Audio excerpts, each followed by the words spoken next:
Hello guys, welcome back to my channel Sonarpur. In this video I'm going to show you guys one of my most favorite classical games from my own career. So this game was played in December 2022. I was playing in the Sonarpur International Open tournament and I was playing with the black pieces, and it's from the 7th round. So I was having a very good tournament up until this point of time. So I have already beaten a 30 rated player. I have drew against a 1350 rated player. So I was in a good mood and I wanted to win, and my opponent was a strong 1250 plus FIDE rated player, and my rating at that point was 1118. So let's start. I was playing with the black pieces. My opponent opened with e4, c5 the Sicilian, knight f3, d6, d4, takes, knight f6, knight c3, a6, and I go for the Nasdov defense, which is my favorite, Nasdov Sicilian, knight of Sicilian, whatever you say, f3, e5, knight d2. And from here on I started thinking for 3 to 4 minutes, because this was not in my preparation. I have only prepared knight b3, so I was aware of the general ideas, so I just played with the general ideas: developing your pieces to the center, bishop e6, bishop e3, bishop e7, knight g3. And here I took some time to figure out the main points of this position. So knight g3 I was considering a lot of moves. So here I took around 5 to 7 minutes to figure out the main ideas and plans. I have came up with a very nice move, which is h5. So the idea is very simple: to play h4 and kick out the knight from a good post from g3. So my opponent played bishop d3 and I followed my plan: h4, knight e2. So as you can see, my kingside space is quite good and my pieces are developed, and the same for him as well.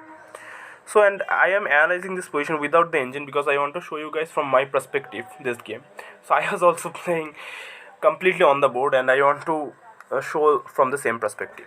So let's go. Knight to c6, developing another piece towards the center, simple chess.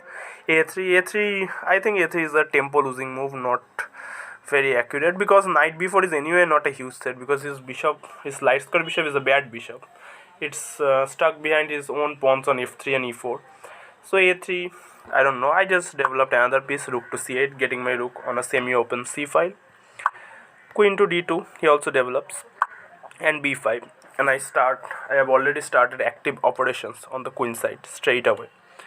So because I am going for the win, as I have already mentioned, I was on a very good mood and a very good psychological effect I have, because I have already beaten strong players. So f4. And this is the critical position where I have taken around 20 minutes to figure out all the ideas, and I am glad that I have calculated properly, because I still haven't checked with the engine after this long, because I wanted to make this video properly. So I played d5 and I have calculated a lot of lines with f5, fe5, knight e5, anything. And in the game also he played the most obvious move f5, which I have calculated properly, and I have calculated a lot of lines with fe5 and everything after d5. And my opponent played the most obvious f5. Now if I move my bishop, then I am going to lose my d5 pawn and black's position completely falls apart. And here I have calculated earlier the move bishop captures f5, which I found immediately after this move. When I was playing and calculating d5, then I calculated f5 and bishop captures f5, which is the main point of the whole variation. So after pawn capture f5, the idea is very simple: d4, forking the two pieces. My opponent plays knight to e4, and here I just took back my piece. Pawn captures e3, knight captures f6 check, bishop captures f6, queen captures e3, and I castle. My opponent also castled. But in this position, as you can already see, black should be much better. He has space in the king side, he can break on the queen side, he has a semi-open c file to attack the c2 weakness. So there is weaknesses. f5 can also become a weakness because he can't play g4 that easily. So all in all, black has a very pleasant position, but still not like completely winning or something. So here I played knight to d4, centralizing on my knight, going towards the center and pressuring the c2 pawn. My opponent defends knight c3, blocking the c file with his knight. And rook to e8, again I overprotect the pawn on the e5 square.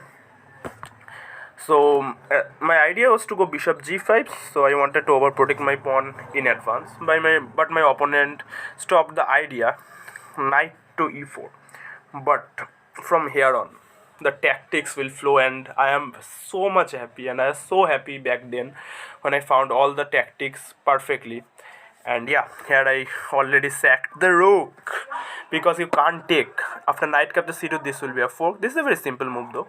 So the idea is very simple. If bishop captures c2, then knight captures c2, and we fought the queen and the rook. So my opponent played another very bad move. He plays knight to c3, and he was thinking that after rook b2 my rook can get trapped, but I have calculated it properly. And here also, before making the move rook captures c2, I calculated this kind of lines, and it took me around again 15-20 minutes. I have taken some long things during the game, so I could find all the critical tactics in the position. So I took another pawn, rook captures b2, and after queen to c1, rook to b3, and my opponent played queen to e1. And here you all can try to pause the video and find the winning move for black. And I was so proud when I made this move on the board. And yeah, and after this the game is over. After queen e1 the game is completely over. So if you guys have paused the video for a little bit, you can find the brilliant move, rook captures c3, sacrificing a whole rook for the knight. So after queen captures c3, my opponent took the piece, because what else he can do? He is already down 2 pawns, he is losing a piece, so he has to take. And now the critical point, e4, and that's it. Now if the bishop moves to anywhere along the diagonal, bishop c2 or bishop b1, then knight e2 check wins the queen, so he has to move the queen to d2. But now I don't even take the bishop, I go knight to b3, I fork the pieces. My opponent played queen to b4, and now I took the rook. And now even he can't really move the bishop anywhere, because I am threatening queen d4 check, exchanging the pieces. My opponent played bishop captures b5 in hopes of something, but I just finished it off pretty clearly and properly. Queen d4 check, queen captures d4, bishop captures d4 check.